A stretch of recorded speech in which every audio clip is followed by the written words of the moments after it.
L'île au trésor.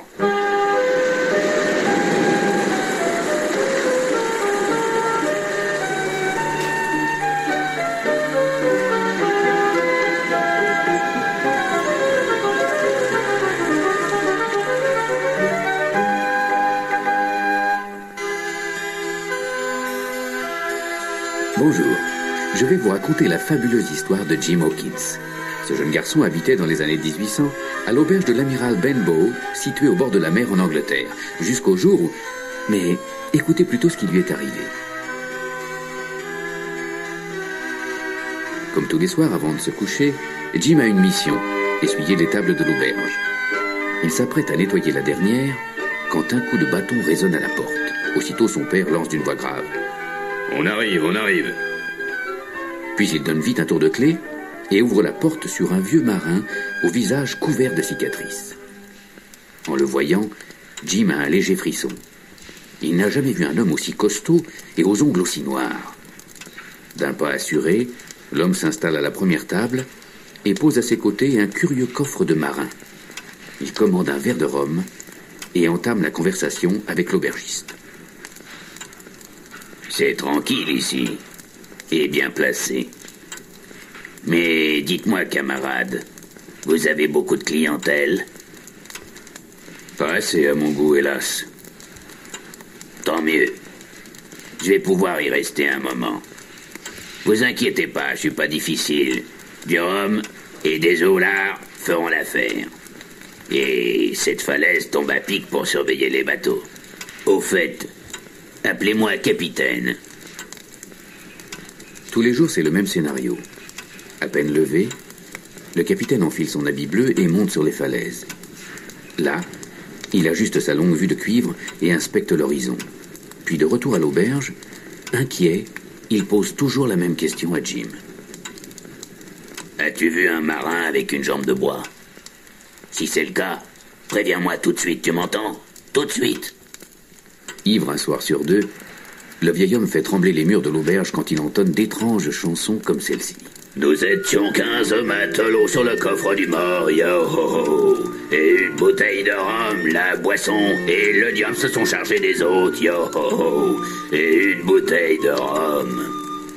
Parfois aussi, il raconte des histoires épouvantables d'hommes pendus ou jetés à l'eau.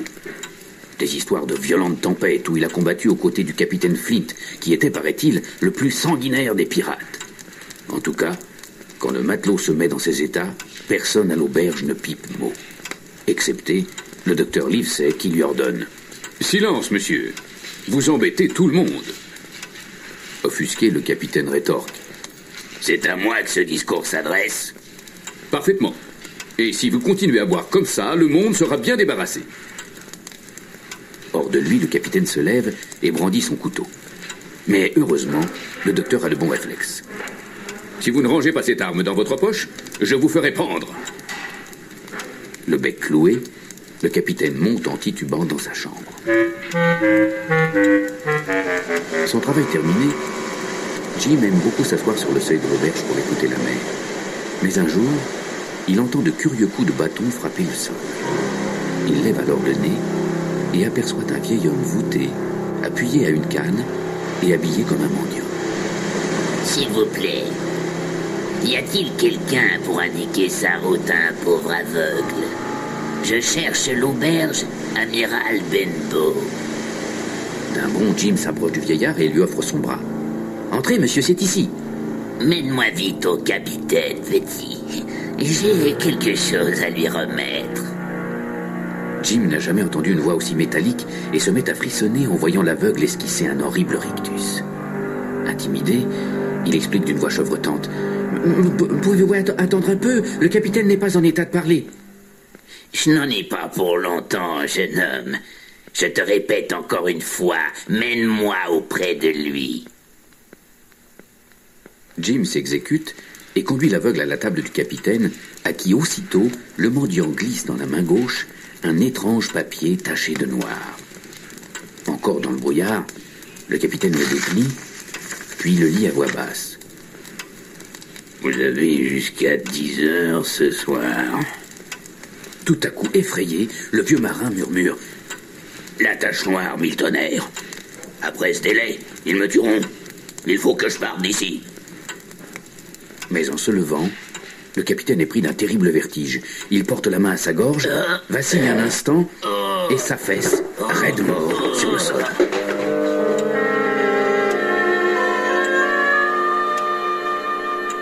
Affolé, Jim se souvient soudain de ce qu'il lui a dit. S'il m'arrive malheur, petit, file prévenir le docteur Livesey. Il pourra juger ceux qui me recherchent. N'oublie pas. Terrorisé d'abriter un cadavre dans son auberge, la mère de Jim ferme tous les verrous. Son fils lui raconte alors tout ce qu'il sait sur les nombreuses visites que le vieux marin avait reçues ces derniers temps. En tout cas, ce qui est sûr, c'est qu'il cachait quelque chose dans son coffre, et que c'est probablement pour ça que ses anciens camarades le recherchaient. Il faut donc au plus vite trouver la clé du coffre et confier son contenu au docteur Livesey. Jim prend les opérations en main et fouille minutieusement le capitaine. Il ouvre son col de chemise et... « Maman, regarde! Voilà la clé! Vite! Montons dans sa chambre et ouvrons son coffre !» Avec un léger déclic, le coffre se déverrouille et libère une drôle d'odeur qui chatouille aussitôt les narines du pauvre Jim. « Bah! Ça sent le tabac froid !» En tout ce temps, Jim continue ses recherches. « Hé, maman! Regarde ce qu'il y a! 4 pistolets, une montre espagnole, un compas, des coquillages, un paquet entouré de toiles cirées et un sac de toile. » Brûlant d'impatience, Jim saisit le sac et y plonge la main tout entière. « Ça alors! Des pièces du monde entier !» Tout à coup, il entend un bruit connu, une sorte de tapotement. « Maman! C'est l'aveugle dont je t'ai parlé! Vite! Plions tout ça et filons chez le docteur Livesey !» Jim et sa mère échappent de justesse aux bandits. À peine se sont-ils cachés dans la lande que l'aveugle, escorté de 7 complices, passe clopin-clopant tout près d'eux.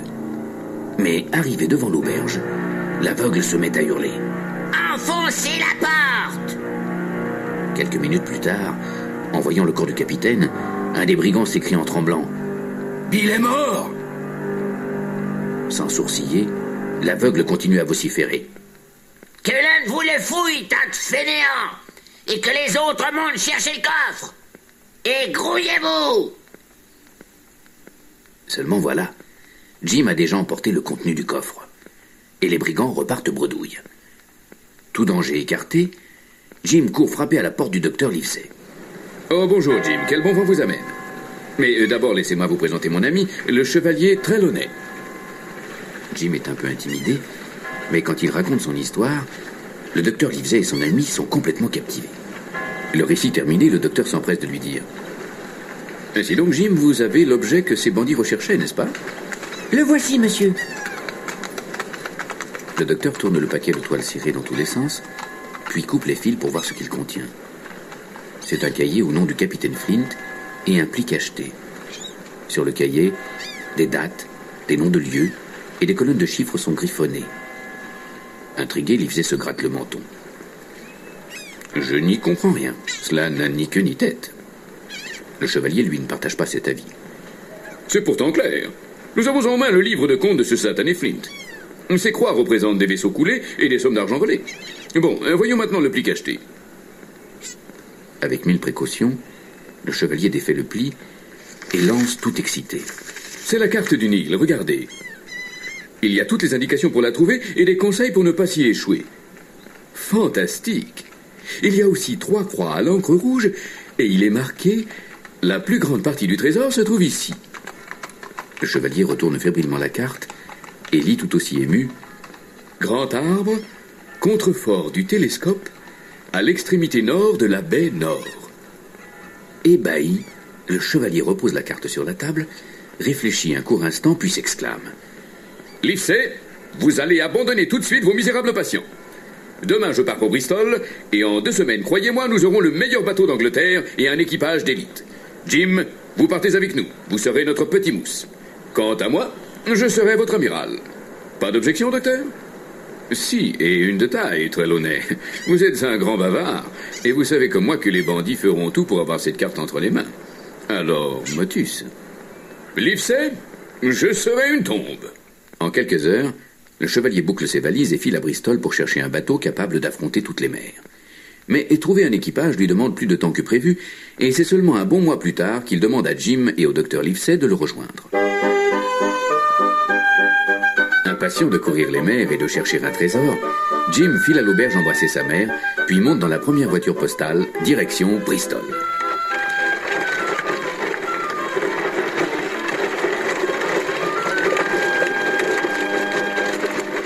Le voyage est long, très long. Enfin, après de nombreux arrêts, la voiture s'arrête devant une grande auberge. Le chevalier Trelawney les attend sur le pas de la porte, déjà vêtu comme un officier de marine. Vous voici enfin. Parfait. L'équipage est au complet. Ému, Jim lui demande aussitôt: quand partons-nous? Mon jeune ami. Mais demain. Intarissable, le chevalier explique par quel heureux hasard il a rencontré un vieux loup de mer nommé Long John Silver et comment cet homme a engagé une grande partie de l'équipage. La description que le chevalier en avait faite était si précise que Jim reconnaît tout de suite Long John Silver en montant à bord de l'Hispaniola. Il a une béquille sous l'épaule gauche et sautille comme un oiseau. Sa figure est grosse comme un jambon et il éclate de rire à chaque instant, secouant à chaque fois son perroquet perché sur son épaule. Devant un tel personnage, Jim est rassuré, car il avait très peur de se retrouver nez à nez avec l'homme à la jambe de bois dont lui avait parlé le capitaine Bill avant de mourir. Soulagé, il s'avance vers lui. Vous êtes bien Monsieur Silver? Exact, mon garçon. Et toi, quel est ton nom? Jim Hawkins. Ah, t'es le moussaillon. Charmé de faire ta connaissance. Un peu plus loin sur le pont, ce n'est pas la bonne humeur. Le capitaine de l'Hispaniola, le capitaine Smollett, se dispute déjà avec le chevalier et le docteur. Les bras croisés et le sourcil froncé, il explique au chevalier. Monsieur, je n'aime pas ce voyage, et je n'aime pas cet équipage. J'ai été engagé pour mener ce navire où vous m'en donneriez l'ordre, sans connaître le but de votre expédition. Et je m'aperçois que tout le monde ici en sait plus que moi. J'ai appris en effet que nous allions à la recherche d'un trésor. À ces mots, le docteur Livesey jette un œil noir au chevalier. Il le soupçonne fortement d'avoir trop parlé. Mais le capitaine Smollett continue à manifester sa désapprobation. En tant que responsable de la sécurité, j'exige que la poudre et les armes soient placées dans la meilleure cabine. En un éclair, les matelots exécutent l'ordre du capitaine, mais Long John Silver se poste devant eux et s'écrie. Oh là, camarade, qu'est-ce que vous faites? Furieux, le capitaine Smollett le toise du regard et lui ordonne. Filez à vos fourneaux, préparez le dîner pour l'équipage. Avec la plus grande assurance, le capitaine donne ses dernières instructions à l'équipage, puis lance d'une voix forte. Levez l'ancre! À ces mots, un cri perçant retentit aussitôt sur le navire. Pièce de 8! Pièce de 8! Pièce de 8! C'est le perroquet de Long John Silver.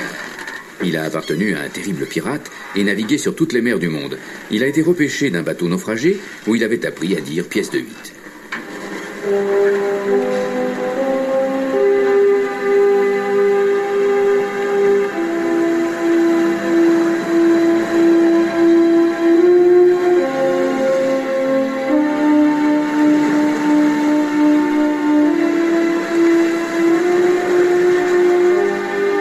Jim s'attendait à une traversée houleuse. C'est tout le contraire. La cuisine est excellente et il apprend de nombreuses chansons avec Silver et l'équipage. L'Hispaniola vogue d'ailleurs si vite que l'arrivée sur l'île est prévue pour bientôt. Fiévreux à l'idée de découvrir cette nouvelle terre, Jim décide de ne pas dormir. Il va manger une pomme en regardant le coucher du soleil. En effet, pour combler les petits creux des matelots, John Silver a eu la bonne idée de mettre une énorme barrique de pommes à leur disposition.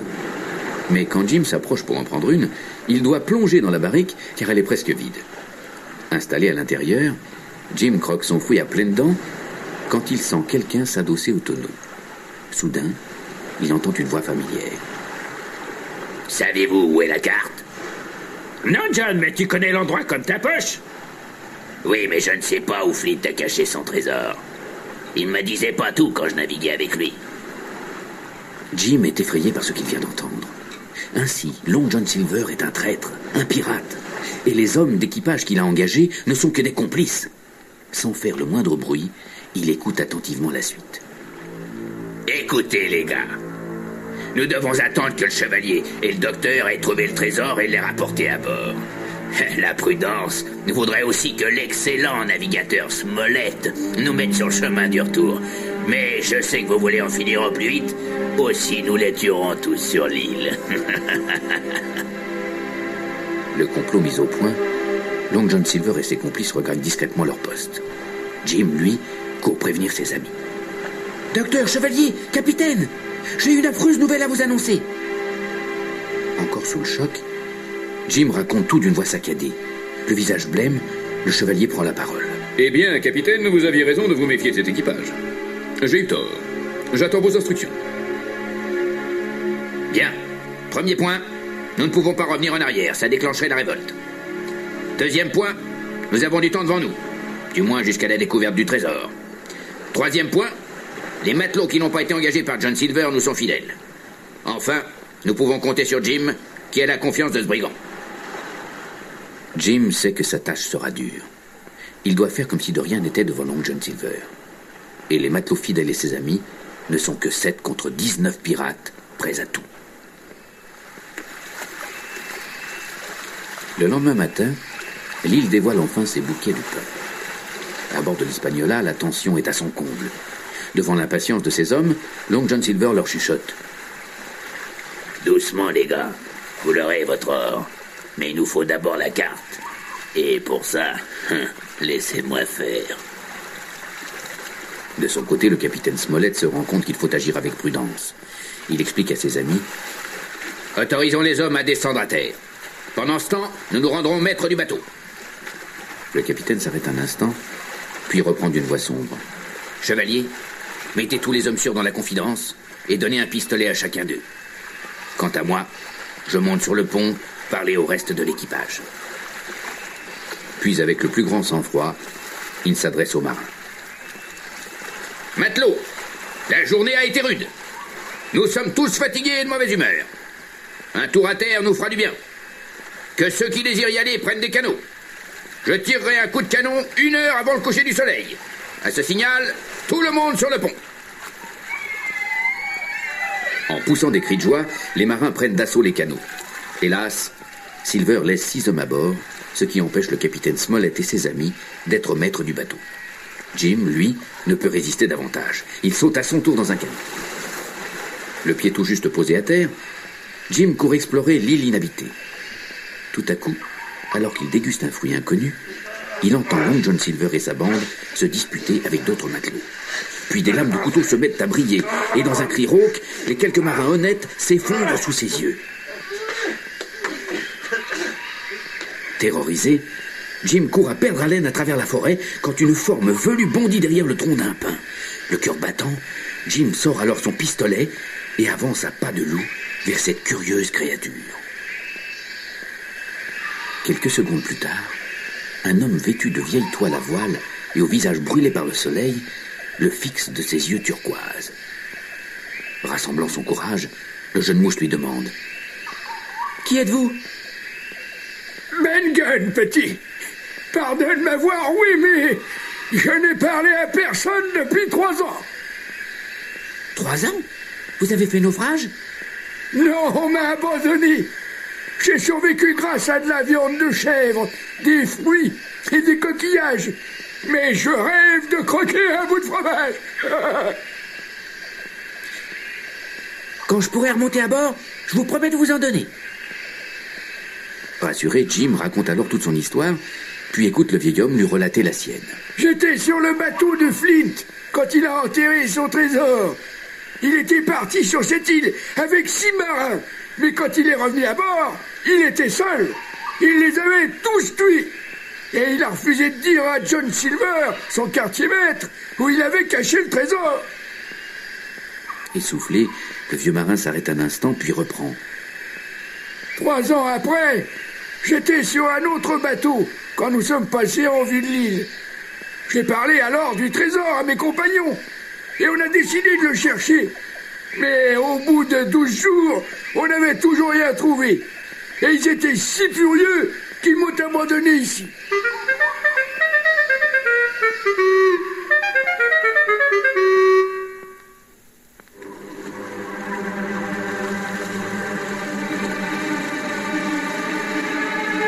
À bord de l'atmosphère devient de plus en plus lourde.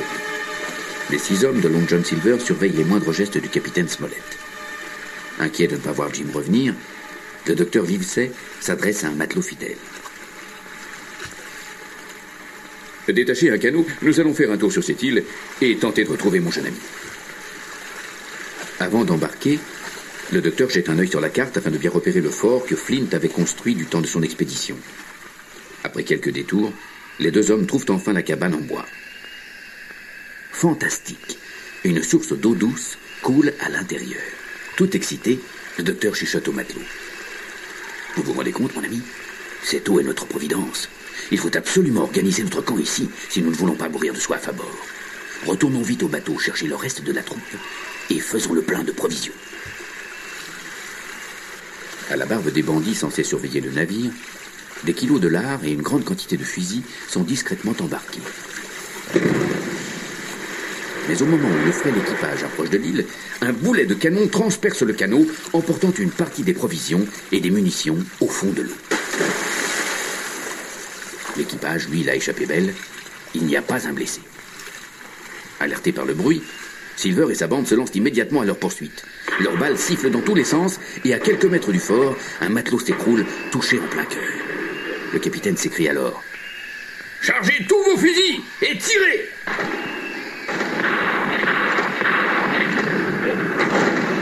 Dans un accord parfait, les amis de Smollett visent l'ennemi. Un des bandits s'effondre, tandis que les autres s'enfuient avec une partie des provisions.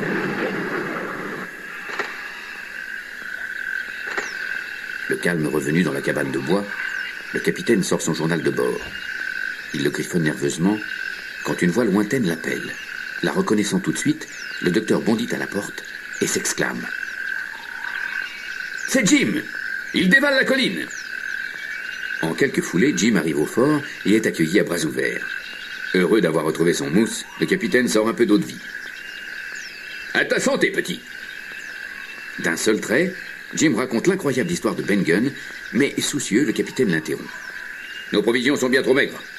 Nous ne pourrons tenir très longtemps. Notre meilleur espoir est de tuer un bon nombre de bandits pour les forcer à baisser pavillon. » Le docteur Livesey, lui, s'en fait un peu moins. « Ne vous inquiétez pas outre mesure, Smollett. Écoutez chanter ces vauriens. Ils sont ivres du matin au soir et à ce rythme, ils seront vite sur le flanc. »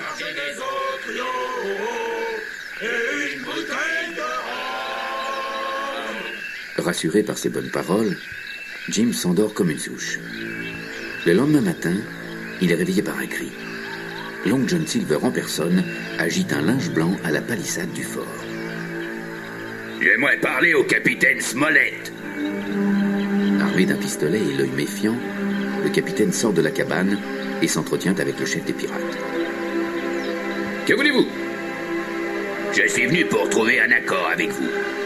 Puis-je entrer sans craindre pour ma vie? S'il y a traîtrise, ce sera de votre côté.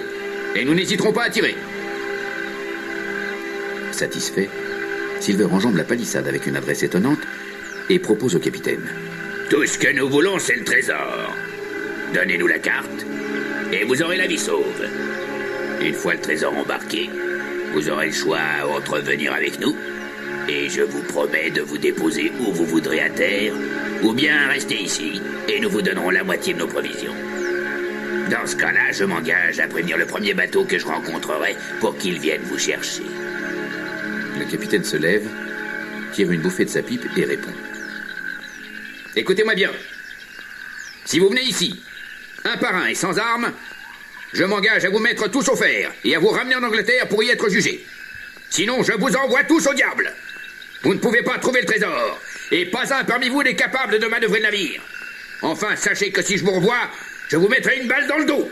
Maintenant, débarrassez-nous le plancher. » Long John Silver écume de rage et précise en rebroussant chemin.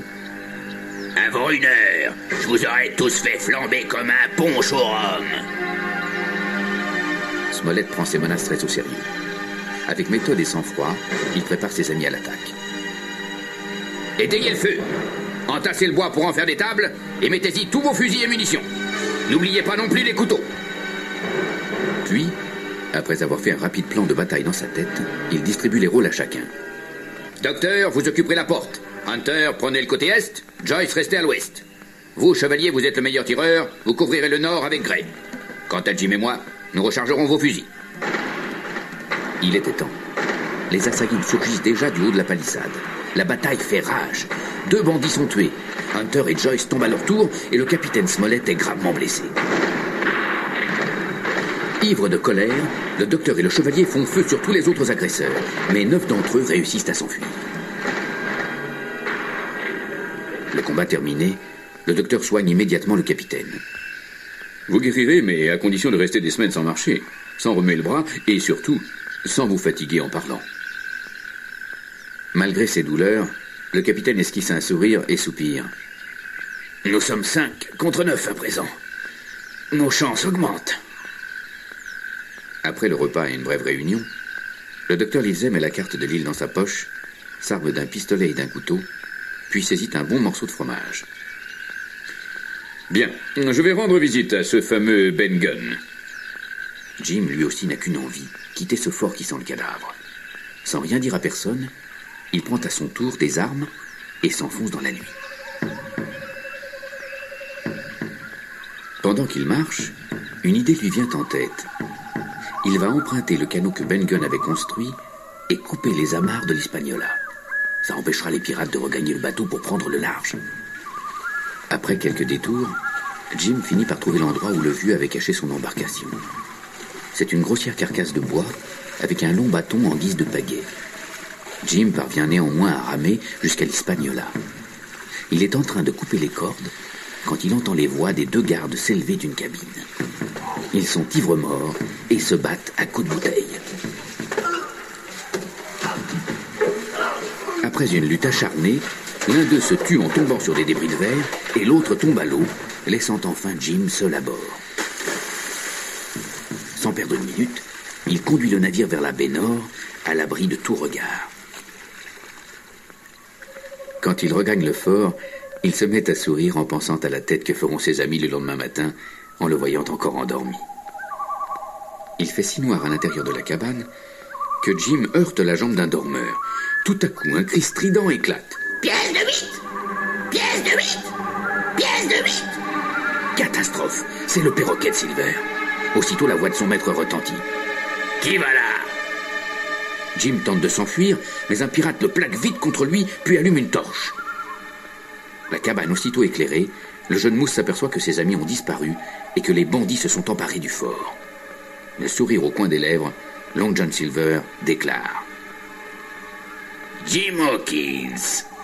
Venu en visite, hein? C'est gentil. Je t'ai toujours apprécié. T'es intelligent. Et tu me rappelles ma jeunesse, quand j'étais fort et beau. Le pirate s'assoit sur un tonneau d'eau de vie, puis continue son explication. Le capitaine Smollett et ses amis sont furieux que tu les aies abandonnés. Ils ne veulent plus de toi. Je te propose donc de te joindre à moi. Soulagé d'entendre que ses amis sont toujours en vie, Jim demande d'un ton sec. J'ai le droit de savoir ce que vous faites ici et où sont mes amis? Sans sourciller, Long John Silver poursuit son discours. Hier matin, le docteur est venu me voir avec un linge blanc. C'était signe qu'il voulait me parler. Il m'a dit ceci. Capitaine Silver, vous êtes trahi par certains de vos hommes. Le navire est parti. Nous avions sans doute pris un verre de trop et manqué de vigilance. Bref, nous regardons la mer. Plus d'Hispaniola. Tu imagines notre stupeur. Le docteur et moi nous concluons alors un marché. Ils nous laissaient leur place ici contre leur liberté. C'est pourquoi on s'est installé avec nos provisions. Quant à eux, ils sont décampés je ne sais où. Retrouvant une belle assurance, Jim lui répond. Avant de décider ce que vous allez faire de moi, il faut que vous sachiez plusieurs choses. Vous êtes en mauvaise posture. Bateau perdu, trésor perdu, homme perdu. Tous vos projets ont échoué et c'est moi qui en suis la cause. J'étais en effet dans le tonneau aux pommes la nuit de votre conspiration sur l'Hispaniola. Et bien sûr, j'ai tout répété à mes compagnons. Quant à la goélette, c'est moi qui l'ai emmenée là où aucun de vous ne la retrouvera. Vous pouvez me tuer maintenant ou m'épargner, comme il vous plaira. Mais si vous me laissiez vivant, quand vous comparaîtrez devant la justice, je vous aiderai autant que je le pourrai. Constatant la bonne entente entre Jim et Long John Silver, les bandits se méfient de plus en plus. Ils s'avancent pour attaquer le jeune mousse quand leur chef les interrompt. Qui est le capitaine ici? Quelqu'un désire se frotter à moi? J'aime ce garçon, et je ne vous conseille pas de lever la main sur lui. Le plus courageux des matelots s'approche alors de Long John Silver et lui explique. Premièrement, tu nous as menés à l'échec dans cette aventure. Deuxièmement, tu as laissé nos ennemis sortir de ce piège sans aucune raison. Troisièmement, tu nous as empêchés d'aller leur régler leur compte. Et quatrièmement, il y a ce Jim. Sûr de lui et peu décidé à se laisser marcher sur les pieds, Long John Silver s'adresse à ses hommes. Bien, maintenant écoutez-moi tous. Premièrement, vous savez parfaitement que si vous m'aviez écouté, nous serions sur le chemin du retour, bien portant et avec le trésor. Mais non, vous étiez pressés et vous avez tout gâché. Pour la réponse 4, Jim Hawkins est notre otage, que je sache. Le numéro 3 maintenant. N'êtes-vous pas content d'avoir un docteur diplômé qui vient chaque jour soigner vos blessures? Quant au numéro 2, vous voulez savoir pourquoi j'ai conclu un marché avec l'ennemi? Eh bien, regardez. D'un geste vif, Long John Silver jette par terre la carte indiquant l'endroit où est enterré le trésor. Sautant comme des chats sur une souris, ses complices l'examinent tandis que leur chef lance d'une voix sombre. C'est le docteur qui me l'a donné lors de notre accord. Maintenant que vous avez ce que vous voulez, choisissez un autre capitaine, car moi, j'en ai assez. Le lendemain matin, comme tous les jours, le docteur Livesey vient au fort soigner les pirates. Mais à la vue de Jim, il s'arrête net.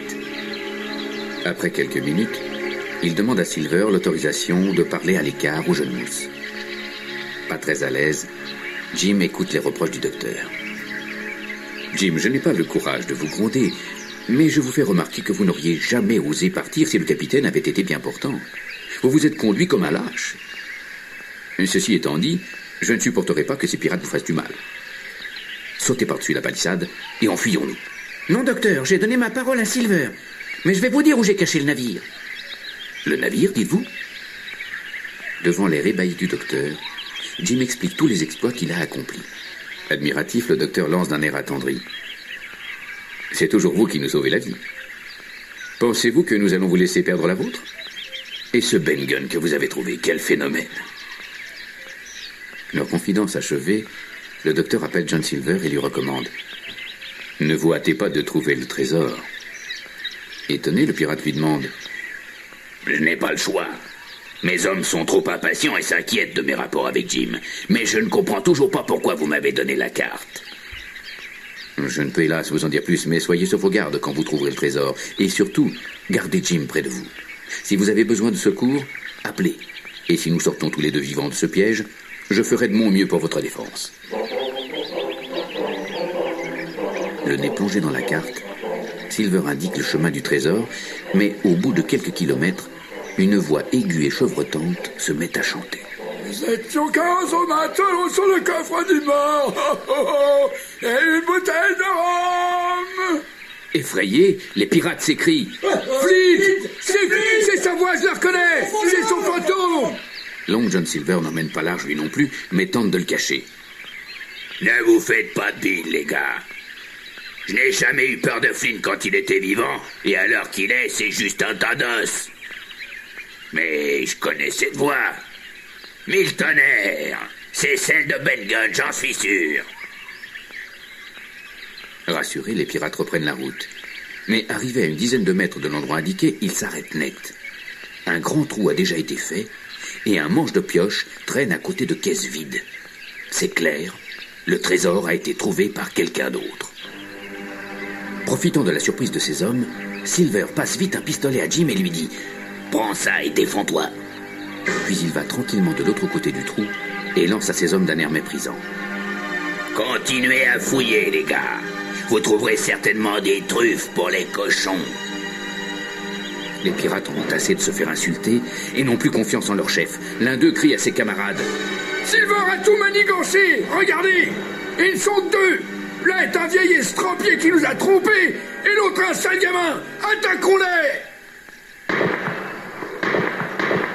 Les pirates s'apprêtent à tirer quand 3 coups de fusil partent d'un fourré. 2 pirates s'affaissent sous le feu, tandis que 3 autres réussissent à s'enfuir. Aussitôt, tous les amis de Jim sortent de leur cachette, Ben Gunn en tête. Très ému de retrouver son vieux compagnon, Silver le remercie de tout ce qu'il a fait. Quant à Jim, lui, il saute au cou de tout le monde. Sur le chemin du retour, Ben Gunn fait un bref résumé de ce qui s'est passé réellement. Lors de mes longues promenades solitaire à travers l'île, j'ai fini par trouver le trésor. Mais la richesse était telle que j'ai dû faire d'innombrables allées et venues pour tout entreposer dans ma grotte. Et voilà.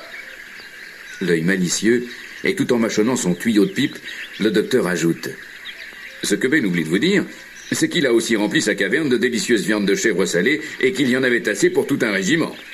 C'est pourquoi, lorsque nous avons constaté la disparition du navire, on a cédé le fort, les provisions et la carte sans le moindre regret. On était beaucoup mieux chez lui à veiller sur le trésor. Parvenu à la grotte de Ben Gunn, Jim a les yeux qui brillent. Des pièces du monde entier sont empilées les unes sur les autres. Des rondes, des carrés et d'autres avec un trou au milieu. Il y en a tellement qu'il faut plusieurs jours pour les transporter à bord de l'Hispaniola. Mais pendant toutes ces opérations, Long John Silver est sous haute surveillance. Soudain, une émotion envahit la grotte quand le capitaine Smollett annonce: Messieurs, l'Angleterre nous attend. En route.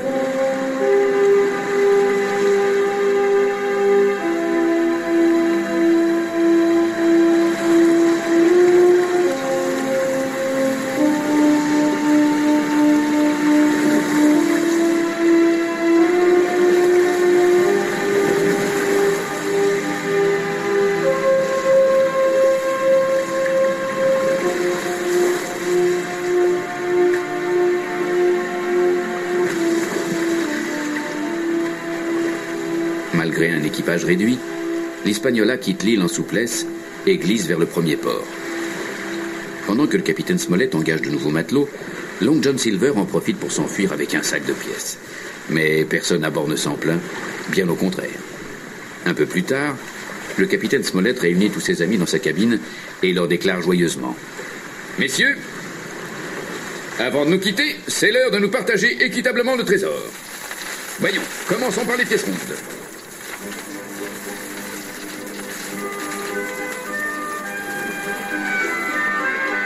Le pied à peine posé sur le sol anglais, Jim n'a qu'une idée en tête: filer à l'auberge retrouver sa mère et lui raconter l'aventure fantastique qu'il vient de vivre.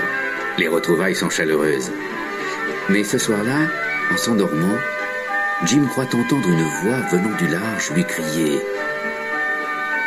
Pièce de 8! Pièce de 8!